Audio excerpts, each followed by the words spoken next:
Vamos a comenzar ahora la exposición de un tema bastante urticante, porque toca algunos intereses, algunos poderes del mundo moderno, del mundo de nuestro tiempo, y es el tema de la masonería, el sentido de la masonería, más que hacer una historia de la masonería, un poco cuál es el contenido de la masonería, y ver si en la actualidad la masonería ha perdido su virulencia, su sentido anticatólico, y sea posible aceptarla o no aceptarla como movimiento ideológico. Me voy a basar sobre todo en lo que me parece el mejor estudio logrado sobre la masonería, y es una encíclica, una gran encíclica que publicó el Papa León XIII hace ya más de un siglo, que se llama Humanum Genus. Si bien tiene más de un siglo, tiene plena actualidad, me parece, ya que los problemas que trata no son reductibles a lo que sucedía en la época de su pontificado, sino que tienen plena aplicación en lo que acontece en la actualidad. No podemos dejar de lado esta doctrina pontificia que se nos muestra no como una creación del Papa León XIII, un invento del Papa León XIII, relativo solamente a lo que sucedía en su tiempo, sino que debe ser leída, como trataremos de hacerlo, en continuidad con la doctrina mantenida a lo largo de tanto tiempo, varios siglos atrás podríamos decir, y que proclama una verdad ineludible que hace a la pervivencia misma de las naciones y a la capacidad de propagación de la Santa Iglesia. Vamos a tratar pues de dar forma a las principales enseñanzas de la encíclica, aplicándolas luego a la situación actual y a la actitud actual de la Iglesia frente a la masonería. Ya desde el comienzo de su documento, el Santo Padre presenta la lucha que la masonería lleva contra la Iglesia en una dimensión auténticamente teológica, es decir, no es una lucha de poderes, sino es una lucha entre el bien y el mal. Y así dice el Papa: el género humano, después de apartarse miserable, creador y dador de los bienes celestiales, por envidia del demonio quedó dividido en dos campos contrarios, de los cuales el uno combate sin descanso por la verdad y la virtud, y el otro lucha por todo cuanto es contrario a la virtud y a la verdad. El primer campo es el reino de Dios en la tierra, es decir, la Iglesia verdadera de Jesucristo. El otro campo es el reino de Satanás. Bajo su jurisdicción y poder se encuentran todos los que, siguiendo los funestos ejemplos de su caudillo y de nuestros primeros padres, se niegan a obedecer la ley divina y eterna y emprenden multitud de obras prescindiendo de Dios o combatiendo contra Dios. Es decir, enmarca el Papa la lucha de la masonería contra Cristo en una visión, una cosmovisión amplia de la historia. Podríamos decir que va poco menos que del Génesis al Apocalipsis. Y en ese sentido entronca su enseñanza con la doctrina de San Agustín, que expresó sobre todo en su gran obra de Civitate Dei, de la ciudad de Dios, donde habla de esta secular lucha que marca la historia, que da una explicación de la historia a la luz teológica, como si dijéramos que mira la historia desde los ojos de Dios, no desde los ojos miopes nuestros que ven con pocos alcances. En cambio, el Papa tiene esa visión, San Agustín tiene esa visión genérica y grande de la historia, donde presenta todo el acontecer histórico, el devenir histórico, como la expresión de una de un enfrentamiento de dos ciudades, la ciudad de Dios, que da el título a su libro de Civitate Dei, y la ciudad del mundo, que se manifiestan con leyes contrarias y aficiones contrarias, compendiándose con sutil brevedad sus respectivas causas eficientes en estas palabras del santo doctor y obispo de Hipona San Agustín. Dice, el texto central de Civitate Dei, dice San Agustín: dos amores edificaron dos ciudades. El amor de sí mismo hasta el desprecio de Dios edificó la ciudad terrena. El amor de Dios hasta el desprecio de sí mismo, la ciudad celestial. Es decir, dos amores que explican este enfrentamiento, el amor de Dios y el amor del hombre. El amor de Dios, considerado como el primado, al cual se ordena todo el resto de la creación, el hombre incluido, y el amor del hombre, con mayúscula, el hombre endiosado, autoendiosado, que se eleva, consintiendo en cierta manera a la tentación paradisíaca: seréis como dioses, que Satanás dirigió a nuestros primeros padres. Por eso decíamos que su visión abarca todo el tiempo que corre desde el Génesis hasta el Apocalipsis. Es natural que San Agustín, al presentarnos este gran proyecto, esta gran visión teológica con ojos divinos, ojos de águila, de toda la historia, sus análisis concretos no podían rebasar la época en que vivió. San Agustín murió en el siglo V y obviamente no pudo explicarnos lo que sucedería después de su muerte, y por eso desde el siglo V, hasta que va explicando desde el Génesis hasta el siglo V, hace un salto hasta el fin de los tiempos, hablando del juicio, del cielo, del infierno, de la gloria. Pero claro, deja este bache inconcluso, estos siglos que separan siglo V del fin de los tiempos, sin escribir. Obviamente él no podía saber lo que iba a pasar luego, pero sí nos ha dejado las claves de interpretación histórica. Gracias a esas claves podemos luego interpretar lo que ha ido sucediendo a lo largo de los siglos. Pero nos interesa ver cómo León XIII, al empezar su encíclica Humanum Genus sobre la masonería, la pone a la luz de esta gran visión agustiniana del enfrentamiento de las dos ciudades. Y así León XIII, luego de haber aludido a ello, añade lo siguiente, dice: durante todos los siglos han estado luchando entre sí con diversas armas y múltiples tácticas, aunque no siempre con el mismo ímpetu y ardor. En nuestros días, todos los que favorecen el campo peor parecen conspirar a una y pelear con la mayor vehemencia bajo la guía y con el auxilio de la masonería, sociedad extensamente dilatada y firmemente constituida por todas partes. No disimulan ya sus propósitos, se levantan con suma audacia contra la majestad de Dios, maquinan abiertamente la ruina de la Santa Iglesia con el propósito de despojar enteramente, si pudiesen, a los pueblos cristianos de los beneficios que le ganó Jesucristo, nuestro Salvador. Es decir, entonces esta lucha agustiniana se extiende a lo largo de todos los siglos han luchado estos dos contendientes con todas sus fuerzas, pero no siempre con el mismo ímpetu y ardor. Y dice cómo todas las fuerzas del mal, todo lo que favorece en el campo peor, dice, parecen conspirar bajo la guía de la masonería. Así que ya ahí nos marca cómo este enfrentamiento de las dos ciudades se encuentra en uno de sus campos, el campo de Dios, la guía de la Iglesia, la guía del Magisterio, la guía de Cristo, y del campo de las fuerzas del mal, la guía del demonio, y en la tierra de la masonería.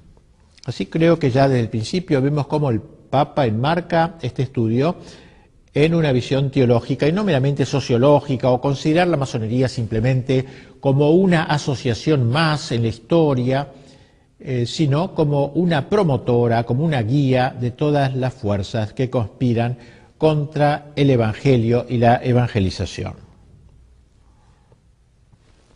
La base que justifica el juicio condenatorio que de la masonería ha pronunciado el Santo Padre reside, y esto queremos destacarlo fuertemente porque creemos que es lo esencial, reside, digo, en la conexión intrínseca de la masonería con los principios del naturalismo. Dice el Papa, todo su empeño se reduce a traducir en los hechos las teorías del naturalismo. ¿Qué es el naturalismo? Es una corriente moderna, pero que comenzó con mucha claridad a manifestarse en los siglos XVII, pero sobre todo XVIII y parte del XIX, en donde hay una exaltación de la naturaleza del hombre en detrimento del orden sobrenatural.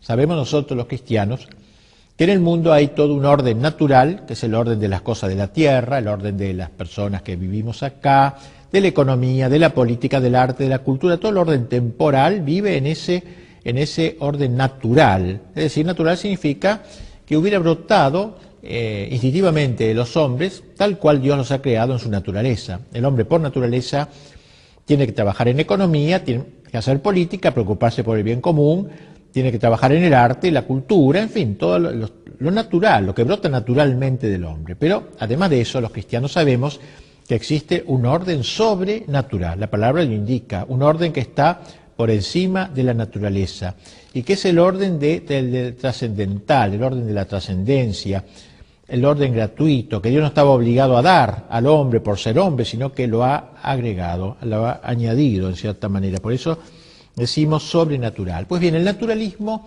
es un movimiento que se ha propuesto, digamos así, erradicar de la visión del hombre todo el orden sobrenatural.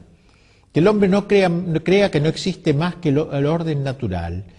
Y todo llamado a lo sobrenatural es una utopía, una ilusión que debe ser borrada de la faz del hombre de cultura. El hombre que tiene cierta cultura, ciertas luces, el hombre iluminado del iluminismo, no puede creer en la existencia de un orden sobrenatural, solo vale el orden natural. Pues bien, el naturalismo es la doctrina que exalta la naturaleza. Se abroquela en la naturaleza, se encierra ahí en la naturaleza, no quiere saber nada del orden sobrenatural porque piensa que ya el hombre se basta a sí mismo. El hombre con sus propias fuerzas podrá perfectamente solucionar todos sus problemas y los problemas de la sociedad. Si no le alcanzan sus propias fuerzas, la fuerza de toda la sociedad unida le permitirá al hombre alcanzar su felicidad en la tierra. Fíjense ustedes que es un poco la tendencia que luego tendría el marxismo cuando hablara Marx de el paraíso en la tierra, o sea, el hombre que logra con sus solas fuerzas, a fuerza de músculos, encontrar su salvación, su felicidad en la tierra. Eso es el naturalismo, una herejía, prácticamente la más grande herejía de nuestro tiempo. Y dice un autor contemporáneo, Gabriel del Noche, que él piensa que el fin de la historia, la época del anticristo, se caracterizará por una victoria casi general del naturalismo. O sea, el anticristo será una figura política que impondrá la doctrina del naturalismo en todo el mundo, de modo que pocos sean los que van a resistir, como dice el Apocalipsis, un pequeño resto, y casi todo el mundo vivirá a la luz de esta mentalidad naturalista. Pues bien, reitero lo que dice el Papa, todo el empeño de la masonería se reduce a traducir en los hechos las teorías del naturalismo. ¿Ven ustedes? Entonces, tratar de meter el naturalismo en las almas, en los corazones, en las sociedades, traducir en los hechos, llevar el naturalismo a la práctica, dejar que sea una doctrina teórica o de escritorio y pase a ser una doctrina convocante y que esté en el corazón de los hombres y de las sociedades. Pasa luego el pontífice a señalar los distintos aspectos que caracterizan el naturalismo y se trasuntan en la cosmovisión de la masonería. El principio fundamental de los que profesan el naturalismo, dice el Papa, es que la naturaleza humana y la razón natural del hombre han de ser en todo soberanas absolutas. O sea, no aceptar ninguna soberanía de lo sobrenatural, de lo alto que no existe. Toda la soberanía está en la razón soberana, la naturaleza soberana. De ahí prosigue el Papa el culto que la masonería rinde a la razón, a las luces de la razón, como lo llama, cerrándose a toda verdad que en una u otra forma pudiera trascenderla, ya que dicha verdad, en el caso de existir, implicaría un menoscabo de su soberanía. Es decir, cerrarse a toda verdad. Las luces de la razón, una palabra muy querida por la masonería, las luces, por eso es el iluminismo, ello es toda una época que marcó la historia y que sigue ahora teniendo una gran importancia. Entonces la masonería rinde a la razón esa gloria, digamos así, y piensa que cualquier aceptación de una verdad que no venga de la razón, por ejemplo, que venga de la revelación, que venga de lo alto, va en menoscabo de la soberanía. Hay una soberanía, hay un señorío de la razón, la diosa razón. Recuerden ustedes que en la Revolución Francesa fue exaltada, que incluso llegó hasta el extremo delirante, tragicómico, de poner en la Catedral de Notre Dame, la Catedral de París, sacar la imagen de la Virgen, Notre Dame, Nuestra Señora, sacarla y poner en su lugar a una prostituta como símbolo de esta razón, frente a la cual los allí presentes incensaban como si fuera una diosa, la diosa razón la llamaron. Decimos que es una expresión estúpida, aberrante, pero que sin embargo muestra esa intencionalidad, digamos así, de destronar lo sobrenatural y entronizar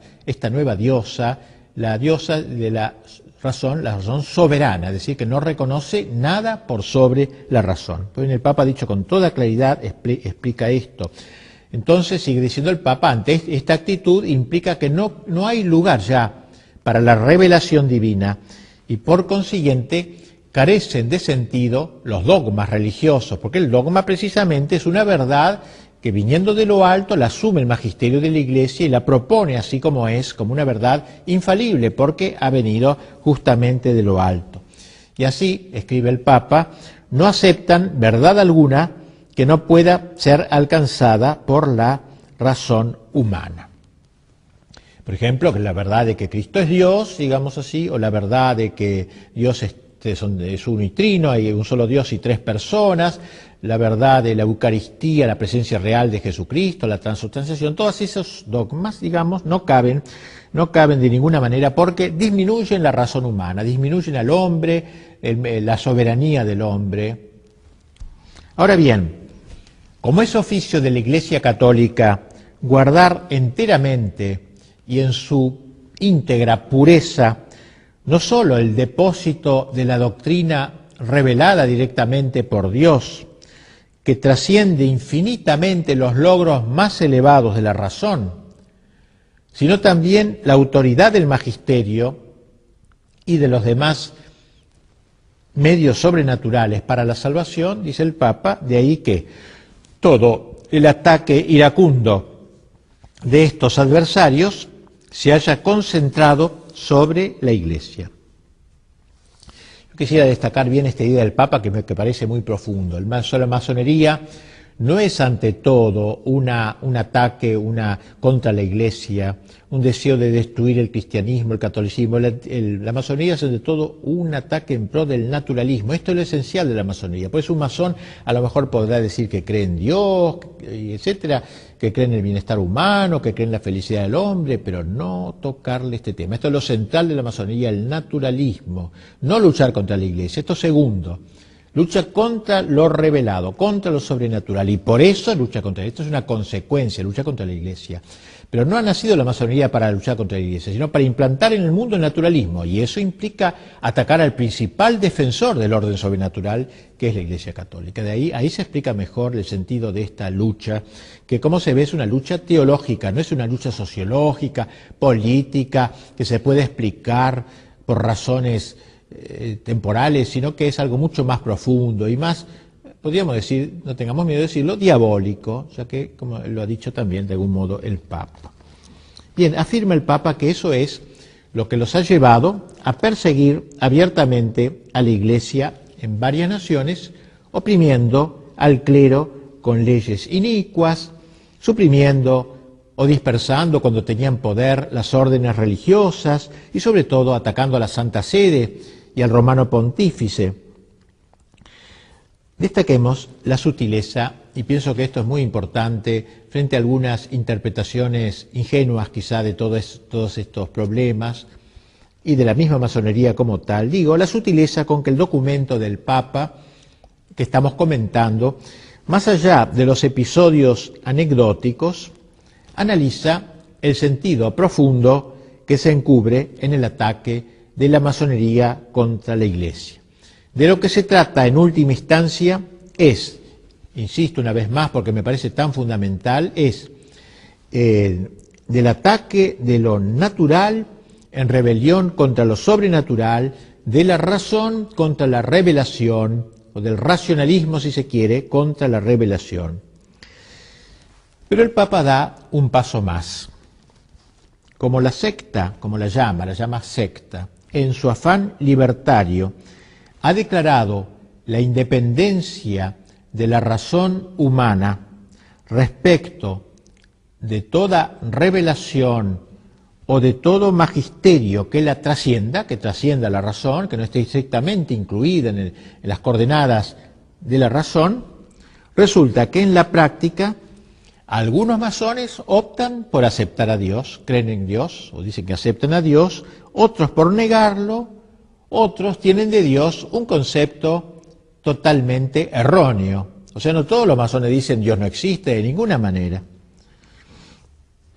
Una vez destruido o averiado este concepto fundamental de lo que es Dios o de quién es Dios, caen en tierra por falta de sustento no tan solo todo el conjunto de verdades sobrenaturales negadas a priori por los masones, ya que todo lo sobrenatural no existe, sino también las mismas verdades naturales. Y esto es una genialidad del Papa, ¿no?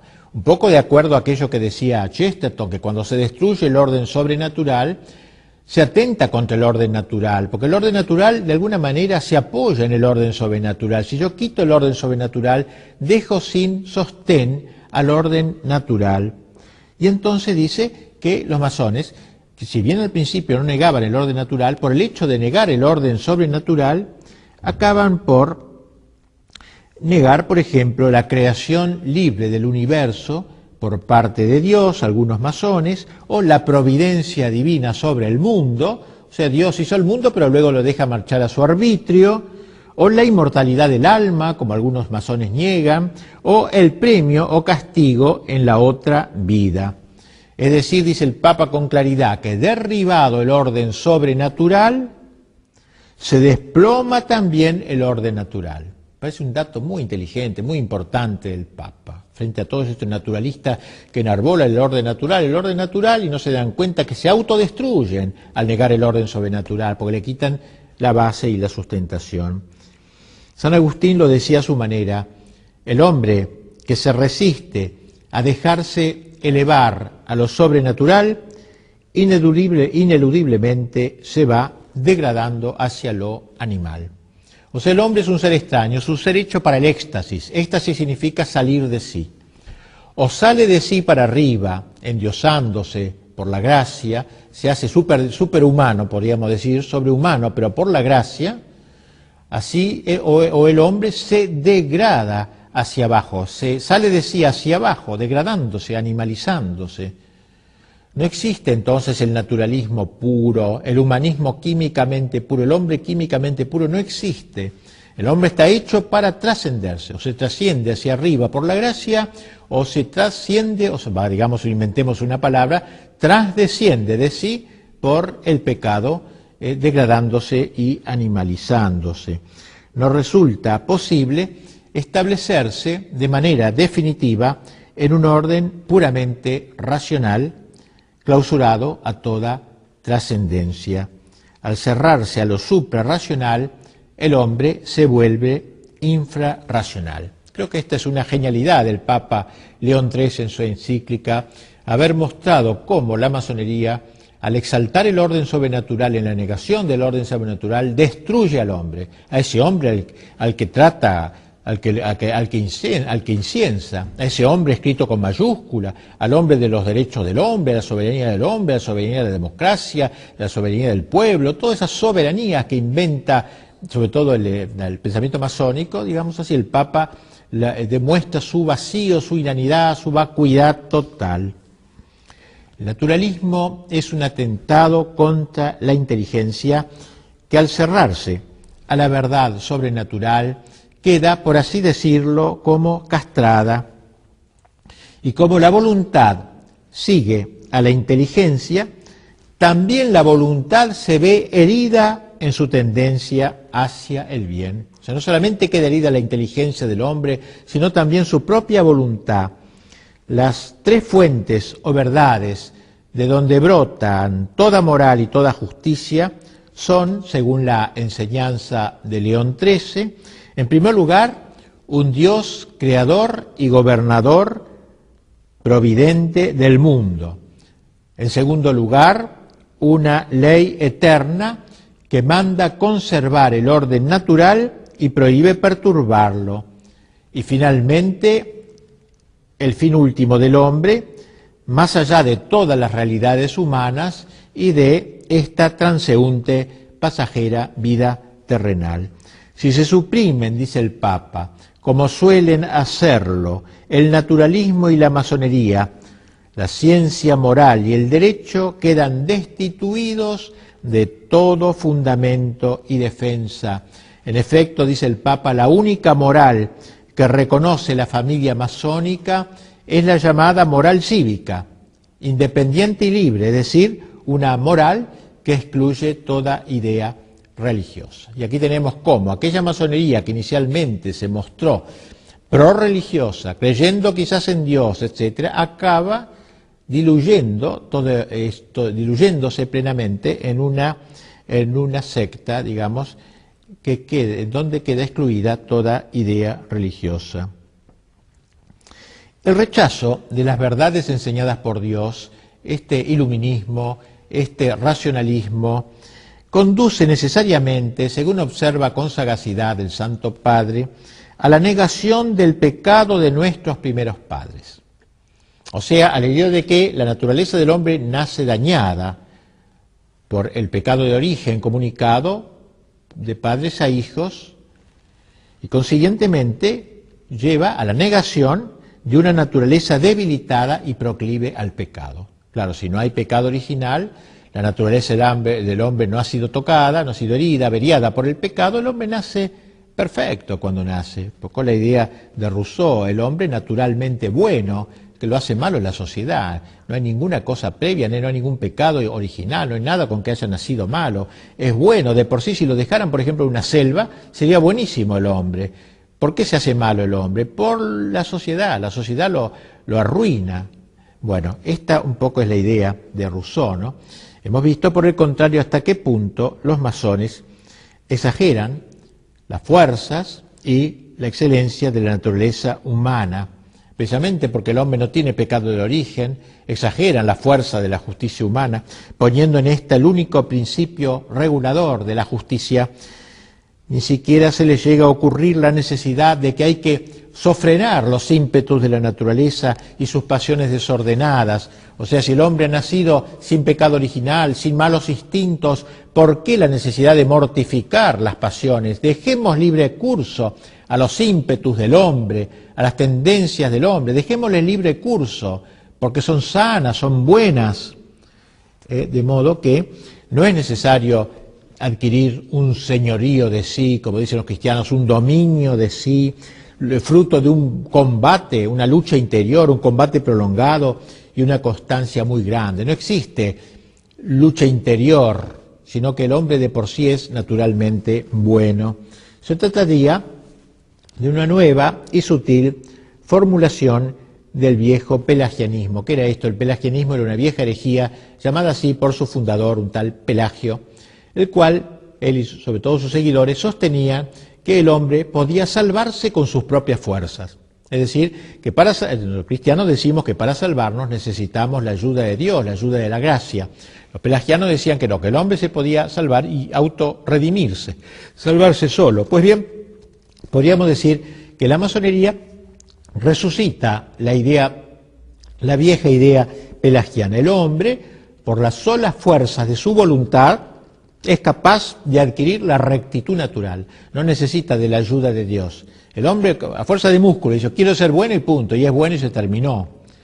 Y así entonces, que esta rectitud natural, que para el masón es la única concebible, porque no hay rectitud sobrenatural, la única concebible, así como por la sola fuerza de su razón, puede alcanzar la plenitud de la verdad. O sea, la razón, como no está herida por el pecado, solamente y sin ayuda de revelación puede llegar a la verdad total. Y la voluntad, como tampoco está herida por el pecado, no necesita vencer a las pasiones, sino que ella sola puede llegar a conquistar la felicidad. Ven ustedes a dónde llega el naturalismo, el racionalismo, el naturalismo, cuando se alcanzan sus últimas consecuencias.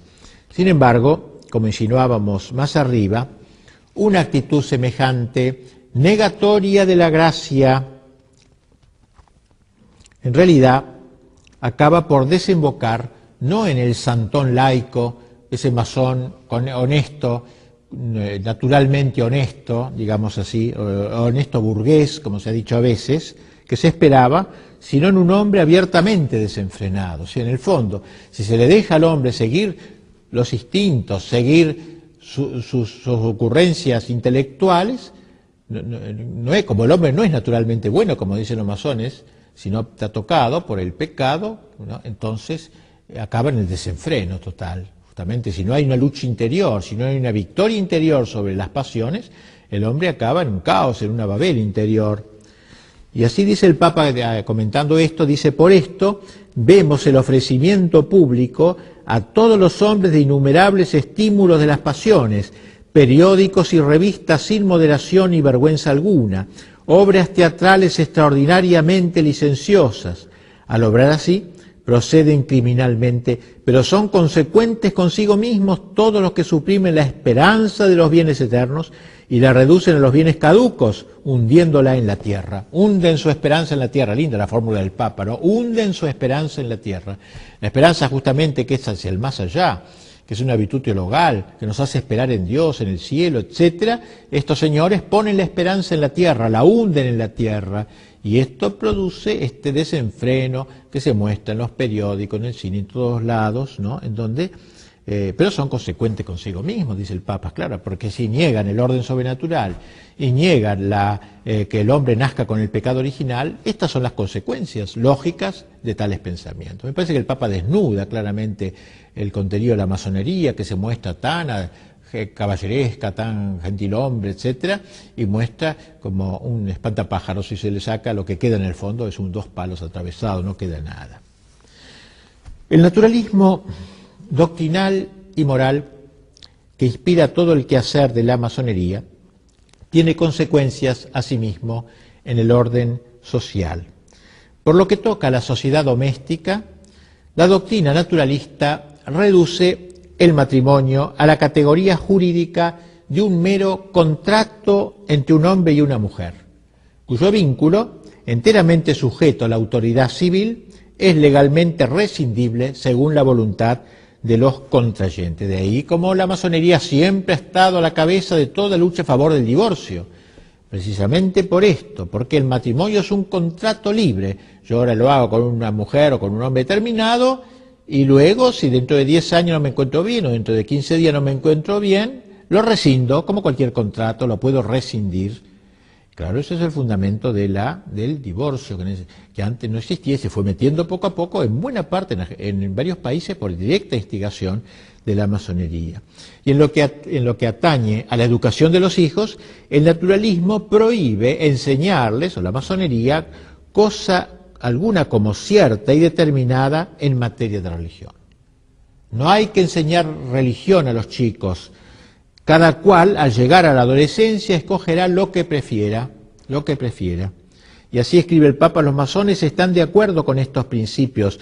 No solamente están de acuerdo, sino que se empeñan, hace ya tiempo, por introducir estos principios en la moral de la vida diaria, lo que hemos dicho, o sea, meter el divorcio en las leyes, en la vida diaria, meter también, quitar la enseñanza religiosa en los colegios, la enseñanza laica, todas estas banderas que han ido sacando los masones por ejemplo en el siglo XIX, casi en un país tras otro, se veía una mentalidad, un grupo mundial que iba dirigiendo las campañas, en ese momento el aborto, la enseñanza laica.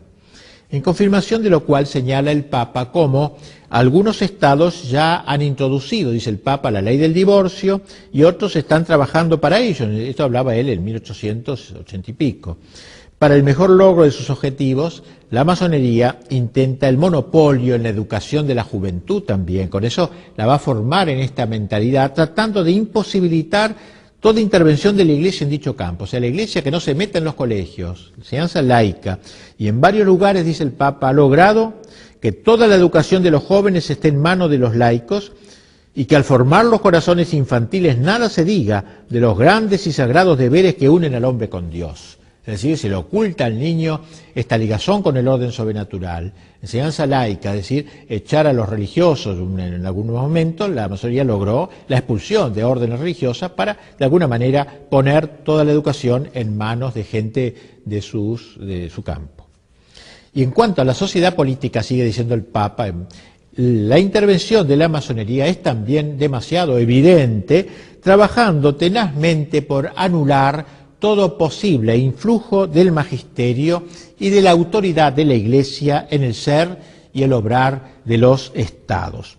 Con este fin, señala el Santo Padre, la masonería los masones organizan conferencias y suscitan movimientos de opinión en pro de la separación total de la Iglesia y del Estado, que fue también otro de los eslogans de la masonería. Antes estaba unida la Iglesia y el Estado, colaboraban, ya que tenían súbditos comunes, trataban de entenderse entre ellos para que el súbdito no estuviera en una situación de esquizofrenia, digamos, por un lado el Estado le manda una cosa, la Iglesia otra, etcétera. Pues bien, una de las banderas de la masonería fue la separación de la Iglesia y el Estado, así como fue también el divorcio, vimos, y la educación laica, la separación de la Iglesia y del Estado, es decir, acabar con los estados confesionales, con los estados católicos, con el fin de eliminar todo resto de cristiandad, del influjo cristiano sobre el orden temporal, apoderarse del poder político. Excluyen así, dice el Papa, de la legislación y de la administración pública el influjo saludable de la religión católica, de lo cual se sigue la tesis de que la constitución total del Estado debe establecerse al margen de las enseñanzas y de los preceptos de la Iglesia. O sea, el Estado tiene que seguir su camino totalmente al margen de la enseñanza de la Iglesia, cosa que vemos actualmente casi impuesta en la mayor parte de los estados modernos. Pues bien, todo esto es un logro, podríamos decir, de la masonería. La idea que los masones se hacen de la vida ciudadana coincide admirablemente con el concepto liberal de la política. Más aún, el liberalismo es hijo directo de la masonería, la concreción del naturalismo masónico en el ámbito de la política. Pero la fecundidad de la masonería no se agota solo en el liberalismo. El Santo Padre, adelantándose en cierta manera a lo que la historia demostraría con los hechos, enseña que la masonería, al engendrar el Estado liberal, preparaba el camino al socialismo marxista. Y piensen que esto lo dice el Papa casi contemporáneamente a Marx, fines del siglo XIX, fue como un profeta. Dice el Papa en su encíclica, estos cambios y estos trastornos son los que buscan de propósito muchas asociaciones comunistas o socialistas. La masonería, que favorece en gran escala los intentos de estas asociaciones y coincide con ellas en los principios fundamentales de su doctrina, no puede proclamarse ajena a los propósitos de aquellas. Bien, la masonería solo puede ser entendida a fondo si se la considera en el contexto del gran proceso desacralizador que comenzó a fines del siglo XIV. La Edad Media, a pesar de todos sus defectos, logró plasmar la cristiandad. Cristiandad significa la impregnación por parte del Evangelio del orden temporal, de la política, de la cultura, del arte, de la economía, impregnado todo por el espíritu del Evangelio. Esta sociedad, cristiandad, descrita con tanta expresividad por el mismo León XIII en su encíclica Immortale Dei, donde decía al que el Papa hubo un tiempo, triste la expresión, no, hubo un tiempo como con nostalgia, Hubo un tiempo en que la filosofía del Evangelio gobernaba los estados. Entonces aquella energía propia de la sabiduría cristiana, aquella su divina virtud, había penetrado profundamente en las leyes, instituciones y costumbres de los pueblos, en todos los órdenes y problemas del Estado, cuando la religión fundada por Jesucristo, colocada firmemente sobre el grado de honor y de altura que le correspondía, florecía en todas partes, secundada por el favor de los príncipes y por la legítima tutela de los magistrados, y el sacerdocio y el imperio, concordes entre sí, departían con toda felicidad en amigable consorcio de voluntades e intereses. Organizada de este modo, la sociedad civil produjo bienes muy superiores a toda esperanza. Y miren cómo termina este texto el Papa: todavía subsiste la memoria de ellos y quedará consignada en un sinnúmero de monumentos históricos, ilustres e indelebles, que ninguna corruptora habilidad de los adversarios podrá nunca desvirtuar ni oscurecer. Como diciendo, ¿qué queda de toda esa época gloriosa de cristiandad? Nada, solo algunos monumentos, iglesias románicas, góticas, pero todo eso no ha sido destruido y queda firme la memoria. Por eso empezaba el Papa este texto: hubo un tiempo en que la filosofía del Evangelio gobernaba los estados. Lo dice con tristeza, porque en esa época de él ya la masonería había dado pasos fundamentales para la conquista del mundo, de la sociedad, del Estado sobre todo, para sus intentos. La destrucción de todo resto de cristiandad es aquí el gran designio de la masonería, de la cristiandad, no solo de la Iglesia, se llama de la cristiandad, es decir, tratar de quitar todo influjo, digamos, del Evangelio en el orden temporal. Y si ahora quedan pequeños bastiones donde todavía existe ese influjo, hay que erradicarlos lo antes posible. Pues bien, tal sería la enseñanza del Papa. Y tras exponer el programa de la masonería, el Papa señala los logros que ésta ha ido consiguiendo. Dice el Santo Padre: en el espacio de siglo y medio, la masonería ha alcanzado rápidamente un crecimiento superior a todo lo que se podía esperar, e infiltrándose de una manera audaz y dolosa en todos los órdenes del Estado, ha comenzado a tener tanto poder que casi parece haberse convertido en dueña de los estados. Y así entonces, la ofensiva masónica, constante e implacable, en orden a destruir tanto la religión como la Iglesia y resucitar, después de 18 siglos, la moral y la doctrina del paganismo, su rechazo, dice el Papa, de los beneficios que con tanta bondad alcanzó Jesucristo, no solo para cada hombre en particular, sino también para cuantos viven unidos en la familia, en la sociedad civil, tal ofensiva y tal rechazo no son comprensibles, como dijimos al comienzo, sino a la luz del gran combate teológico al que aludíamos antes, al combate de las dos ciudades en lenguaje agustiniano o de las dos banderas en lenguaje ignaciano. En este insensato y abominable propósito, dice fuerte, vigorosamente el Papa, parece revivir el implacable odio y sed de venganza en que Satanás arde contra Jesucristo. El Papa nos decía al principio de su encíclica que si bien esta prolongada lucha había tomado muy diversas formas en el curso de los siglos, en nuestros días todo lo que están en la ciudad perversa parecen conspirar a una y pelear con la mayor vehemencia bajo la guía y con el auxilio de la masonería. Bien, frente a esta ofensiva, a esta actitud ofensiva, nosotros tenemos que reaccionar, dice el Papa. Tenemos que enfrentarnos con un enemigo astuto y doloso. No es como otros enemigos más francos, como pudieron ser los bárbaros cuando invaden Europa o el Islam, sino que son tan metidos en la sociedad occidental, tan metidos dentro de la cristiandad, enemigo astuto, doloso, que halagando los oídos de los pueblos, dice el Papa, y de los gobernantes, se ha cautivado a los unos y a los otros con el cebo de la adulación y de las suaves palabras. Para lograr el ablandamiento y la ulterior deserción de sus enemigos, la masonería hace correr la versión de que un católico puede colaborar con ella sin abjurar expresamente de la fe católica. Es la táctica que mejor sirve a sus propósitos. Usted puede ser católico y puede ser masón. Con eso va ablandando más y más toda posible resistencia. Y el Papa da las razones. Dice, en primer lugar, porque este es el camino de engañar fácilmente a los incautos y de multiplicar el número de adeptos. Y en segundo lugar, porque al abrir los brazos a todos los procedentes de cualquier credo religioso, logran, de hecho, la propagación del gran error de los tiempos actuales, el indiferentismo religioso y la igualdad de todos los cultos, que es una manera de arruinar todas las religiones, sobre todo la católica, que como único verdadera no puede ser igualada a los demás sin suma injusticia. Bien, dice el Papa que al tratarse de un enemigo tan taimado, uno de los deberes principales de la lucha contra la masonería será el de desenmascararla, hacer un poco lo que estoy haciendo yo, desenmascararla. Por eso el Papa, hacia el fin de la encíclica, dirigiéndose especialmente a los obispos, los exhorta a que abran los ojos sobre todo de la juventud, consagrando a su educación la mejor parte de sus esfuerzos.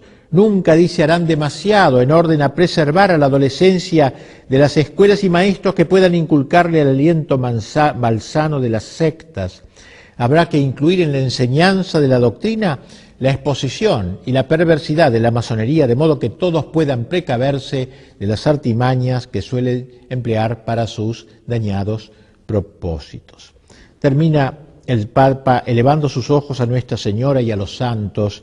Tomemos como auxiliadora y mediadora a la Virgen María, Madre de Dios, dice, ella que venció a Satanás desde el momento de su concepción, despliegue su poder contra todas las sectas impías en que se ven revivir claramente la soberbia contumaz, la indómita perfidia y los astutos engaños del demonio. Pongamos por intercesores al príncipe de los ángeles, San Miguel, a San José, esposo de la Virgen Santísima, a los grandes apóstoles Pedro y Pablo, invictos defensores de la fe católica.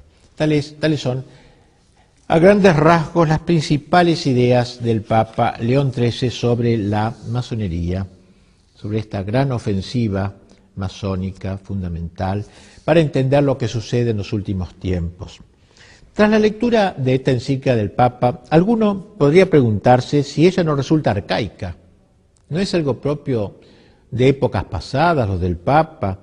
Las cosas de ahora son como fueron entonces. La Iglesia no es en nuestros días más condescendiente. La masonería no habrá cambiado y se habrá hecho potable. Pues bien, esto mismo se preguntó después del Concilio Vaticano II, la Conferencia Episcopal Alemana.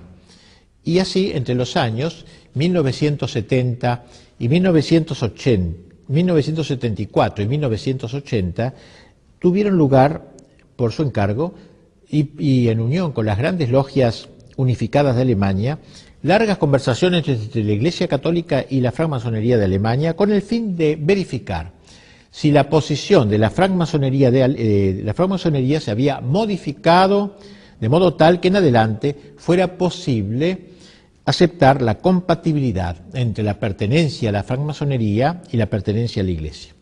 Así que un dato interesante para ver la actualidad de aquella encíclica un poco vieja del Papa. Y luego de un estudio serio de los 3 primeros grados del ritual francmasónico, ustedes saben que hay 33 grados. Los 3 primeros grados son los más inocuos, digamos, los más suaves, podríamos decir. La Iglesia encontró en estos 3 primeros grados oposiciones fundamentales e insuperables. Y publicó en 1981 un documento que concluye de la siguiente manera. La francmasonería no ha cambiado en su esencia. La pertenencia a la francmasonería pone en cuestión las bases de la existencia cristiana. El examen profundizado de los rituales masónicos y de las reflexiones fundamentales de la francmasonería, así como la concepción incambiada que la francmasonería tiene de sí misma, dejan en claro lo siguiente, 2 puntos, claramente aquí. La pertenencia a la Iglesia Católica y la pertenencia simultánea a la francmasonería son incompatibles. El párrafo citado es el que concluye un largo análisis que lo fundamenta dando las razones de dicha incompatibilidad. No tenemos tiempo de hacerlo, pero estas razones abarcan, ante todo, el concepto de verdad que tiene la francmasonería, en realidad, ¿no? Un concepto completamente diverso al católico, el concepto de verdad. En segundo lugar, el concepto de religión que hay en la francmasonería, donde todas las religiones, para los masones, no son sino tentativas concurrentes para expresar la verdad de Dios, pero en realidad no puede haber ninguna religión verdadera, única verdadera. Y por eso la masonería impone a sus miembros, para evitar estos problemas, discutir sobre el tema religioso. Dicen los obispos alemanes, el concepto de religión, donde todos los hombres están de acuerdo, implica una concepción relativista de la religión, que no es compatible con la convicción fundamental del cristianismo. O sea, para la masonería, todas las religiones están de acuerdo, no hagamos un conjunto, un cóctel de religiones o una cosa por el estilo. También el concepto de Dios diverge en la francmasonería con la Iglesia. En los rituales masónicos, el concepto del gran arquitecto del universo, como lo llaman a Dios, ocupa un lugar central y no es una cuestión solamente de nombre. El gran arquitecto del universo es para los masones, dicen los obispos alemanes, un ello neutro, indefinido y abierto a toda comprensión. Cada uno puede imaginar a Dios como quiera, tanto el cristiano como el musulmán, y a negar la existencia de un Dios personal, o sea, el Dios como algo vaporoso, el masón no puede sino contentarse con la sensibilidad religiosa. Frente al gran arquitecto del universo, alejado, en un alejamiento deísta, entonces el Dios católico no puede ser aceptado como tal. Y finalmente el concepto de perfección humana en la francmasonería. La masonería busca la perfección ética del hombre, digamos así, mediante una moral completamente natural, independiente de la gracia pelagiana, como decíamos. Esta idea se aparta completamente del sentido católico de la justificación del hombre y hace eco a la tentación pelagiana del seréis como dioses paradisíaco. Los 3 grados iniciales de la masonería, al pretender otorgar la iluminación y la victoria sobre la muerte, hacen innecesarias los sacramentos, porque el hombre no necesita de la gracia, ni de la penitencia, ni de la Eucaristía. En fin, otras cosas que serían más largos de desarrollar. Así también, diversos episcopados de aquel tiempo se manifestaron contra la masonería. Otra dificultad que ha aparecido últimamente, en la cual se toman algunas personas para creer que la masonería ahora ya es aceptable y ya ha dejado de ser enemiga de la religión y de la Iglesia, es que hace unos años, unos 15 años, se desató una polémica en torno al canon 2335 del Código de Derecho Canónico vigente hasta el año pasado, donde se golpeaba con la excomunión a quienes se inscribían en las asociaciones masónicas. Decía que el texto del viejo código, los que dan su nombre a la secta masónica o a otras asociaciones del mismo género que maquinan contra la Iglesia o contra las potestades civiles legítimas, incurren ipso facto en excomunión reservada a la sede apostólica. Con motivo de dicha polémica, de decir, bueno, eso ya se acabó porque en el nuevo código no aparece la excomunión, la Congregación para la Doctrina de la Fe promulgó una nota que dice lo siguiente: con fecha 19 de julio de 1974, la Congregación de la Fe escribía a algunas conferencias episcopales una carta privada sobre la interpretación del canon 2335 del Código, que prohíbe a los católicos bajo pena de excomunión inscribirse en las asociaciones de la francmasonería. Puesto que esta carta, que se hizo de público conocimiento, dio lugar a interpretaciones erróneas y tendenciosas, esta congregación confirma y precisa lo que sigue. 1. La actual disciplina canónica no ha sido modificada en nada y conserva todo su vigor. 2. Por lo mismo, ni la excomunión ni las otras penas previstas están abrogadas. 3. Lo que en esta carta se refiere a la interpretación que hay que dar al canon en cuestión debe ser comprendido, según las intenciones de la congregación, como un simple recuerdo de los principios generales de la interpretación de las leyes penales para la solución de los casos de personas particulares que pueden estar sometidas al juicio de los obispos. Por el contrario, no estaba en la intención de la congregación remitirse a las conferencias episcopales para que ellas profiriesen públicamente un juicio de carácter general sobre la naturaleza de las asociaciones de la francmasonería que implicase derogaciones a las normas antedichas. Y esto acontecía antes de la promulgación del Código de Derecho Canónico, que en esos momentos estaba en estudio. El nuevo código, el último, el que está en vigor ahora, promulgado después del concilio, no incluye, digámoslo, seamos sinceros, no incluye en la lista de los excomulgados a los que integran la francmasonería, lo que condujo, claro, otra vez a dudar. ¿Qué es lo que pasa? Bueno, la misma congregación sale al paso de esta objeción con un nuevo documento donde dice: se ha presentado la pregunta de si ha cambiado el juicio de la Iglesia respecto de la masonería, ya que el nuevo Código de Derecho no está mencionada expresamente como lo estaba en el Código anterior. Esta sagrada congregación puede responder que dicha circunstancia es debida a un criterio de redacción seguido también en el caso de otras asociaciones que tampoco han sido mencionadas por estar comprendidas en categorías más amplias. Por tanto, no ha cambiado el juicio negativo de la Iglesia respecto de las asociaciones masónicas, porque sus principios siempre han sido considerados inconciliables con la doctrina de la Iglesia. En consecuencia, la afiliación a las mismas sigue prohibida por la Iglesia. Los fieles que pertenezcan a asociaciones masónicas se hallan en estado de pecado grave y no pueden acercarse a la Santa Comunión, etcétera, ¿no? O sea, no están directamente excomulgados, pero no pueden acercarse a comulgar. Las cosas están claras, pues la masonería sigue prohibida a los católicos, sus principios siguen siendo inconciliables con los de la Iglesia y la pertenencia a su fila supone pecado grave que excluye la comunión sacramental. El único cambio introducido consiste en que el masón arrepentido no tiene en adelante que pedir absolución al Papa, sino que podrá recibirla de cualquier sacerdote. Así que la Iglesia sigue manteniendo su oposición a la secta. La masonería, por su parte, sigue siendo la enemiga de la Iglesia, de la cristiandad y de las patrias católicas. Desgraciadamente, sus metas se están logrando en buena parte. Ya no es necesario estar afiliado a la masonería para profesar los ideales masónicos, naturalistas y laicistas. Baste pensar, por desgracia, que el común de la gente, según acepta estas ideas, es como la mentalidad general. Ahora todo el mundo vive estas ideas del naturalismo, ¿no? Aunque no esté afiliado a la masonería, y en ese sentido ha habido un gran triunfo social de ellos, pero esta victoriosa infiltración de la masonería en la sociedad de nuestros tiempos e incluso en el interior de la Iglesia solo debe servirnos para oponernos a ella con más intrépida decisión, enfrentarla con todos los medios lícitos que están a nuestro alcance. Es un deber de todos los católicos que quieran de veras llamarse militantes.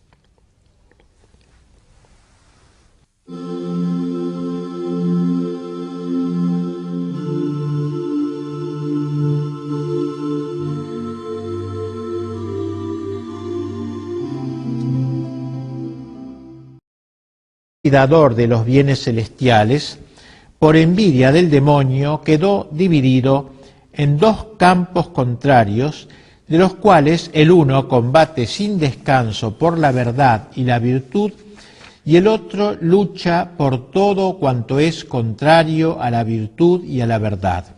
El primer campo es el reino de Dios en la tierra, es decir, la Iglesia verdadera de Jesucristo. El otro campo es el reino de Satanás. Bajo su jurisdicción y poder se encuentran todos los que, siguiendo los funestos ejemplos de su caudillo y de nuestros primeros padres, se niegan a obedecer la ley divina y eterna y emprenden multitud de obras prescindiendo de Dios o combatiendo contra Dios.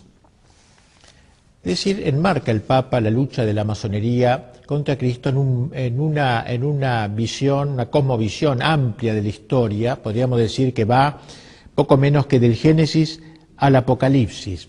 Y en ese sentido entronca su enseñanza con la doctrina de San Agustín, que expresó sobre todo en su gran obra de Civitate Dei, de la ciudad de Dios, donde habla de esta secular lucha que marca la historia, que da una explicación de la historia a la luz teológica, como si dijéramos que mira la historia.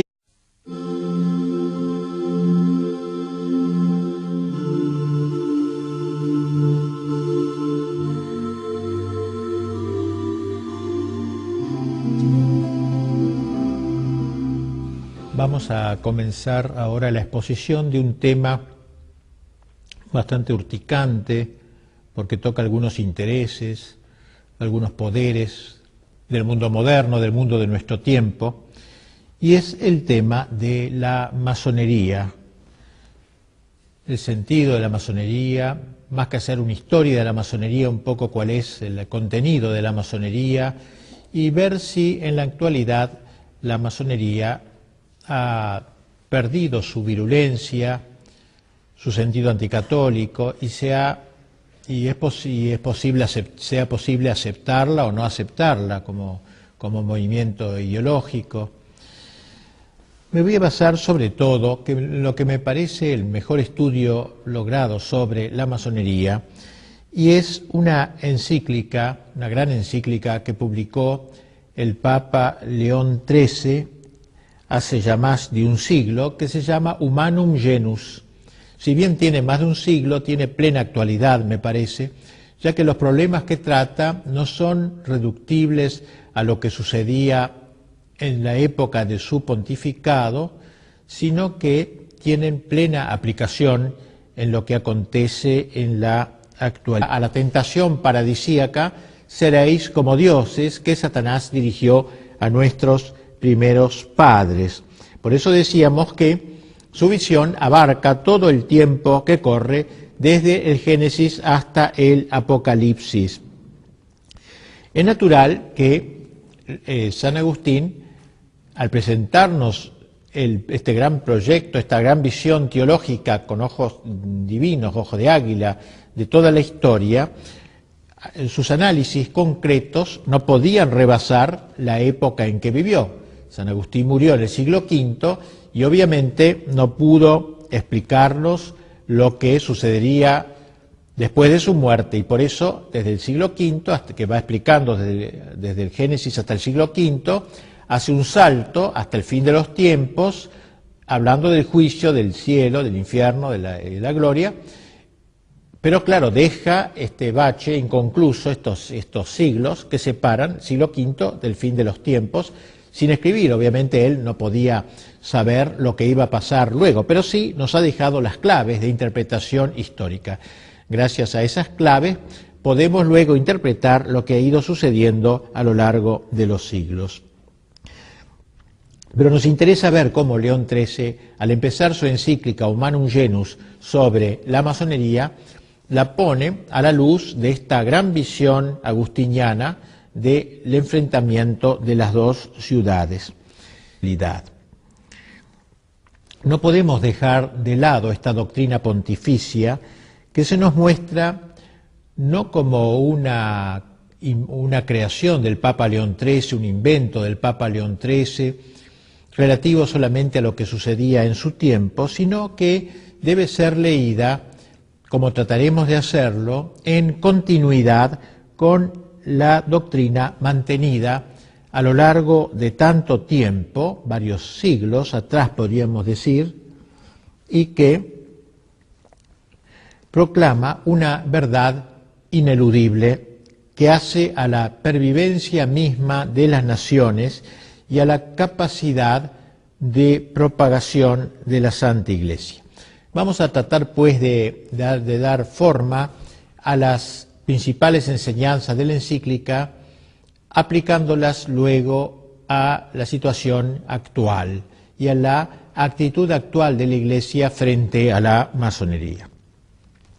Ya desde el comienzo de su documento, el Santo Padre presenta la lucha que la masonería lleva contra la Iglesia en una dimensión auténticamente teológica, es decir, no es una lucha de poderes, sino es una lucha entre el bien y el mal. Y así dice el Papa: el género humano, después de apartarse miserable, creadoria desde los ojos de Dios, no desde los ojos miopes nuestros que ven con pocos alcances. En cambio, el Papa tiene esa visión, San Agustín tiene esa visión genérica y grande de la historia, donde presenta todo el acontecer histórico, el devenir histórico, como la expresión de un enfrentamiento de dos ciudades, la ciudad de Dios, que da el título a su libro, de Civitate Dei,